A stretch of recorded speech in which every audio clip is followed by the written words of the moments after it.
Was Blade Runner a flop? When it first released, that was the consensus. But since then it's become a cult classic. It's had a sequel, a video game adaptation, and an anime series is in the works too, which means someone thinks it can make money. So was it really a flop, or was that view based on unrealistic expectations? This will be a two-part video essay. In this video, I'll objectively analyse Blade Runner's financial performance, and in part 2, I'll explain the reasons it did well or badly from a writer's perspective. Hit subscribe if you're interested in seeing part 2, which should be up in a couple of weeks. With that said, let's get into it. On the face of it, there were many reasons for people to expect Blade Runner to perform well commercially. It's based on Do Androids Dream of Electric Sheep, one of the most popular sci-fi novels of all time. It had a great cast. A star in Harrison Ford, who was a huge household name from his work on Star Wars and Indiana Jones, and Rutger Hauer turning in a universally acclaimed performance as the villainous android Roy Batty. Quite an experience to live in fear, isn't it? In Ridley Scott, Blade Runner had a director who had just had a remarkable hit with the relatively low-budget sci-fi horror movie Alien. It's a visually stunning movie, even by today's standards, and has the amazing Vangelis soundtrack. Final mission. Now on glide path, on course, over the landing threshold. And the film cost $30 million to make, which for the time was a huge budget to work with. Despite all that, it earned just $42 million at the global box office. Let's take a look at some comparable movies to understand that in context. Blade Runner was released in June 1982, and there were 4 other sci-fi fantasy movies released around the same time. Conan the Barbarian, starring Arnold Schwarzenegger. Star Trek II: The Wrath of Khan, part of an existing franchise. E.T., directed by Steven Spielberg. And The Thing by John Carpenter.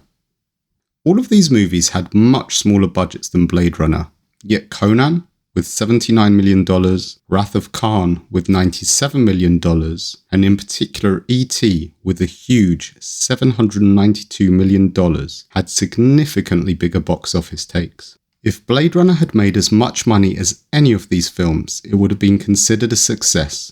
The Thing had a smaller box office with a similar 30% return on production budget and was also considered a flop. Looking at other sci-fi movies of the same era, Tron released later in the same year as Blade Runner, but was considered a flop despite a bigger take of $50 million from a much smaller budget of $17 million. The first Alien and Terminator films released a couple of years either side of Blade Runner. They too had much smaller budgets at $11 and $6.4 million respectively, but vastly bigger box office takes, bringing in $185 million and $78.3 million respectively. 3 Star Wars movies, all featuring Harrison Ford, also released either side of Blade Runner. The original Star Wars movie had a much smaller budget at $11 million, but brought in close to $800 million in revenue, while The Empire Strikes Back had a similar budget to Blade Runner's $30 million and turned over $550 million at the box office. Even Return of the Jedi, critically and commercially the least successful of the 3, brought in $475 million on a budget of just $42 million. If you're wondering whether Harrison Ford's transition to leading man was the problem, his 2 Indiana Jones films from the same time period had slightly lower budgets than Blade Runner, but turned over $390 million and $330 million respectively, proving his star power even with a new franchise. So yes, unfortunately, Blade Runner was a flop. A movie usually needs to bring in double its production budget to cover other costs like marketing, so with just a 30% return, it certainly lost the studio money. It was also, as we've seen, far less successful at the box office than a number of comparable movies. But what about that cult classic status? Has it grown its brand over time? Well, a look at its recent sequel, Blade Runner 2049, a movie I absolutely loved, suggests not.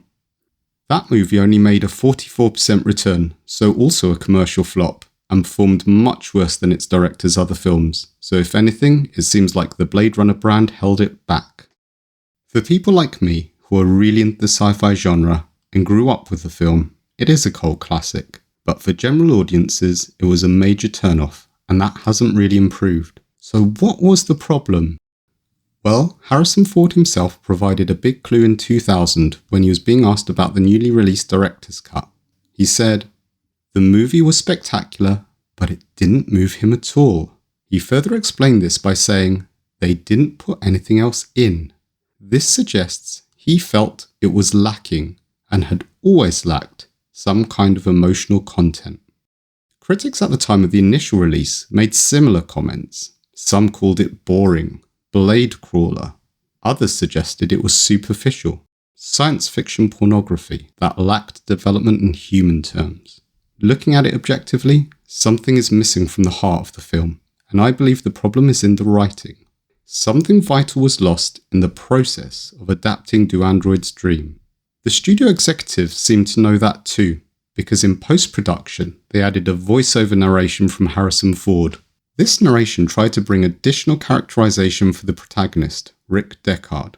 In it, Deckard mentions an ex-wife, who is otherwise missing from the movie, unlike the book where Iran Deckard plays a small but key role. It says that the ex-wife used to call him sushi. That's what my ex-wife called me. Cold fish. Which seems like an attempt to provide some extra characterization and a starting point for his arc. A little later, the voiceover seems to be trying to make Deckard a more sympathetic character, with this line. Skin jobs. That's what Bryant called replicants. In history books, he's the kind of cop used to call black men.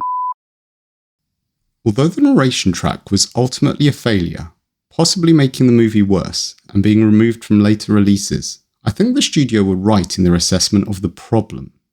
It's well established in writing theory that what makes a book or movie really memorable are its characters, and the most important character is the protagonist. The protagonist is the character we spend most time with. We see the world through their eyes. Their character arc should drive the plot, and the resolution of their story is what leaves us satisfied or disappointed. This is key to good or bad word of mouth and commercial success.